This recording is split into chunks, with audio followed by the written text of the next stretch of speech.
आज मध्यकालीन शासन व्यवस्था के अंतर्गत हम मुग़लों की शासन व्यवस्था को डिस्कस करेंगे।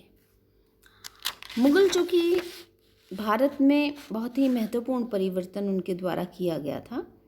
उन्होंने केवल शांति स्थापना और देश विजय को अपना कर्तव्य नहीं समझा, बल्कि प्रजा के लिए अच्छे और सुसभ्य जीवन की परिस्थितियों का निर्माण करना भी उन्होंने अपना कर्तव्य समझा था। हम देखते हैं कि मुग़ल काल में आर्थिक, सामाजिक, सांस्कृतिक उन्नति संभव हो पाई थी। धार्मिक दृष्टि से भी एक अलग युग देखा जा सकता है। मुग़ल शासकों ने अपनी जो शासन व्यवस्था थी उसमें वो एक नवीन व्यवस्था थी और उनकी जो विशेषताएं थी वो अन्य मुसलमान शासकों से भिन्न थी। अकबर ने मूलतः इस मुग़ल शासन व्यवस्था का निर्माण किया था और उसके बाद हम देखते हैं कि ये व्यवस्था औरंगज़ेब के समय तक तो सुचारू रूप से चलती रही, किंतु औरंगज़ेब की मृत्यु के बाद उसके उत्तराधिकारी इस व्यवस्था को ज़्यादा सुचारू रूप से नहीं चला पाए। तो हम मुग़लकालीन शासन व्यवस्था के अंतर्गत केंद्रीय शासन व्यवस्था की बात करेंगे। बादशाह की हम बात करें तो वह राज्य का प्रधान था। वही राज्य का अंतिम कानून निर्माता, शासक, व्यवस्थापक, न्यायाधीश और सेनापति था। राज्य में बादशाह की स्थिति सर्वोच्च और उसकी शक्ति जो थी वो असीमित थी। बादशाह के मंत्री, सरदार और सलाहकार उसे निरंतर सलाह देते थे, परंतु बादशाह उनकी सलाह मानने के लिए बाध्य नहीं था। व्यावहारिक दृष्टि से मुग़ल बादशाहों के अधिकार कुछ सीमित थे। केंद्रीय मंत्रियों के अतिरिक्त जिनकी सलाह बादशाह के लिए आवश्यक और प्रभावपूर्ण होती थी, राज्य के बड़े बड़े सरदारों के प्रभाव को भी बादशाह को मानना पड़ता था। यानी पूरी तरीके से बादशाह निरंकुश होकर शासन नहीं करता था। वो अपने सामंतों का सहयोगियों का, अपने मंत्रियों का सहयोग प्राप्त करता था।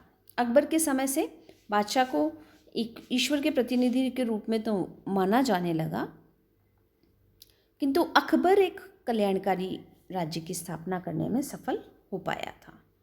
मुग़लों का राजस्व संबंधी सिद्धांत जो था वो हिंदू राजत्व सिद्धांत के समान ही था, किंतु मुग़ल बादशाह निरंकुश होते हुए भी स्वेच्छाचारी अथवा अत्याचारी नहीं हुए। बादशाह के अतिरिक्त मुग़ल साम्राज्य में कई ऐसे वर्ग थे जो शासन में प्रभावशाली थे। इनमें एक वर्ग अमीरों का था। बाबर के साथ ईरानी, तुरानी, मुग़ल आदि बड़ी संख्या में भारत आए थे और अकबर के समय में अमीरों की संख्या में वृद्धि हुई तथा राजपूत और योग्य मुसलमानों को भी, भारतीय मुसलमानों को भी श्रेणी में उसने सम्मिलित किया, जबकि औरंगज़ेब के समय में मराठे भी श्रेणी में रखे गए थे। तो ये अमीर राज्य के सभी प्रकार के सैनिक और असैनिक उत्तरदायित्वों की पूर्ति करते थे और इस प्रकार से शासन में शरीर में धमनियों के समान थे। इनका रोल जो था वो इस तरीके से हम देख सकते हैं। राज्य प्रशासन में इनकी प्रभावशाली भूमिका होती थी। इसके अतिरिक्त जागीर तथा जमींदार वर्ग भी शासन में महत्वपूर्ण स्थान रखता था। आरंभ में जागीरदार राजस्व वसूल करके अपना और अपने सैनिकों का व्यय पूरा करके बचा हुआ राजस्व केंद्रीय सरकार में जमा करवाते थे, किंतु धीरे धीरे इस व्यवस्था में इतने दोष उत्पन्न हो गए कि उन्होंने मुग़ल साम्राज्य के पतन में भाग लिया। जमींदार वर्ग का संपर्क प्रत्यक्षतः किसानों से होता था और इस कारण वे आर्थिक, प्रशासनिक और सांस्कृतिक दृष्टि से भी साम्राज्य के अंतर्गत एक महत्वपूर्ण भूमिका निभाते थे। अब बादशाह के मंत्रियों की हम बात करें तो शासन में अपनी सहायता के लिए उसने विभिन्न मंत्रियों की नियुक्ति करता था और ये अधिकारी अपने अपने विभागों के प्रधान हुआ करते थे। सबसे पहले हम बात करेंगे वज़ीर, दीवान अथवा प्रधानमंत्री की। वज़ीर राज्य का प्रधानमंत्री होता था और अकबर के समय में प्रधानमंत्री को दीवान के कार्य दिए गए थे। बाद के समय में दीवान ही राज्य का वज़ीर और प्रधानमंत्री भी होने लगा। यह बादशाह और अन्य पदाधिकारियों के बीच की एक कड़ी थी। बादशाह के पश्चात शासन में इतना ही प्रभुत्व था जिसको समय समय पर वकील मुतलिक अथवा वकील पुकारा गया और जो वित्त विभाग का प्रधान होने के नाते राज्य का दीवान भी था। प्रधानमंत्री की सहायता के लिए अनेक अधिकारियों के अतिरिक्त 5 अधिकारी प्रमुख थे: दीवाने खालसा, दीवाने तन, मुस्तफ़ी, वकिया नवीस और मुशर्रफ। मीर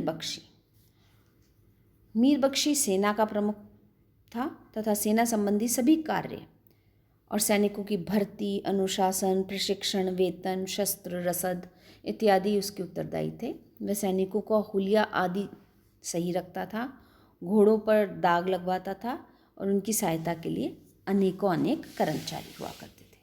फिर खाने समा का प्रमुख कार्य राजकीय परिवार से संबंधित सदस्यों की ज़रूरतों को पूरा करना था। अकबर के समय में ये मंत्री पद ना था, परंतु बाद के बादशाहों में इसे मंत्री का पद दे दिया गया था।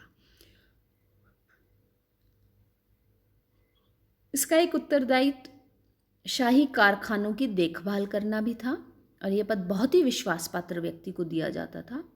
बाद में इसका इतना महत्व हो गया था कि वजीर पद के बाद ही ये पद माना जाने लगा था। सद्र उस सुदूर, यह धार्मिक विभाग का अध्यक्ष होता था और धार्मिक मामलों का बादशाह का मुख्य सलाहकार होता था। दान पुण्य की व्यवस्था, धार्मिक शिक्षा की व्यवस्था, विद्वानों को जागीर प्रदान करना, इस्लाम कानूनों के पालन की समुचित व्यवस्था को देखना इसके प्रमुख कर्तव्य थे। अकबर के शासनकाल में इस पद का महत्व कम हो चला था। फिर मुख्य काजी, हम देखते हैं कि मुग़ल शासन व्यवस्था में बादशाह के बाद न्याय व्यवस्था का सबसे बड़ा अधिकारी जो था वो मुख्य काजी या मुख्य न्यायाधीश होता था। प्रत्येक बुधवार को बादशाह स्वयं न्याय के लिए बैठता था, परंतु वह सभी मुकदमों का निर्णय नहीं करता था। इस कारण मुख्य काजी की नियुक्ति की गई थी और काजी मुस्लिम कानून के अनुसार न्याय करता था। उसकी सहायता के लिए मुफ्ती होते थे जो इस्लामी कानूनों की व्याख्या करते थे। फिर मुहत्सिब, एक अन्य अधिकारी मुहत्सिब था जो प्रजा के नैतिक चरित्र की देखभाल करता था तथा मुस्लिम प्रजा इस्लाम के कानूनों के अनुसार जीवन यापन करती है या नहीं ये भी ये देखता था। कभी कभी इन्हें वस्तुओं का मूल्य निर्धारण करने तथा मापतौल के पैमाने की देखभाल करने का उत्तरदायित्व भी दिया जाता था। इनका काम सिपाहियों के साथ नगर का दौरा करके शराब, जुए आदि के अड्डों को समाप्त करना भी था और औरंगज़ेब के काल में हिंदू मंदिरों और पाठशालाओं को नष्ट करने का उत्तरदायित्व भी इन्हें ही सौंपा गया था। फिर मीरे आतिश अथवा दरोगाए तोपखाना का पद जो था वो मंत्री स्तर का ना होते हुए भी प्रभावशाली होता था। शाही तोपखाना इनके अधीन होता था। तोपों को बनवाना, किलों में उनकी व्यवस्था, बंदूकों का निर्माण आदि इनकी देखरेख में होता था। अधिकांशतया यह पद किसी तुर्क या ईरानी को दिया जाता था क्योंकि उन देशों का तोपखाना अधिक श्रेष्ठ था। दरोगाए डाक चौकी, ये सूचना एवं गुप्तचर विभाग का अध्यक्ष होता था। प्रांतों से सूचनाएं प्राप्त करके उनको बादशाह तक पहुंचाना इसका प्रमुख कर्तव्य था और गुप्तचर प्रधान होने के नाते इसका शासन में बहुत ही महत्व था। यहाँ हम देखते हैं कि एक टेबल है जिसमें केंद्रीय शासन व्यवस्था के जो प्रमुख विभाग और उनके अध्यक्ष उनके नाम दे रखे हैं। तो हम देखेंगे जैसे न्याय विभाग का काजी उल कुज़ात, दान विभाग का सदरुर सदुर, सैन्य विभाग का मीर बख्शी, डाक विभाग का दरोगाए डाक चौकी, शाही आवश्यकताओं की पूर्ति और देखभाल करने वाले विभाग का खाने समा और इस्लाम के अनुयायियों के नैतिक चरित्र एवं आदर्शों की उन्नति करने वाला विभाग का अध्यक्ष जो था वो मुहत्सिब कहलाता था। तो ये मुग़ल काल की केंद्रीय शासन व्यवस्था जिसको आज हमने डिस्कस किया है। अगले लेक्चर में हम आगे की शासन व्यवस्था को डिस्कस करेंगे।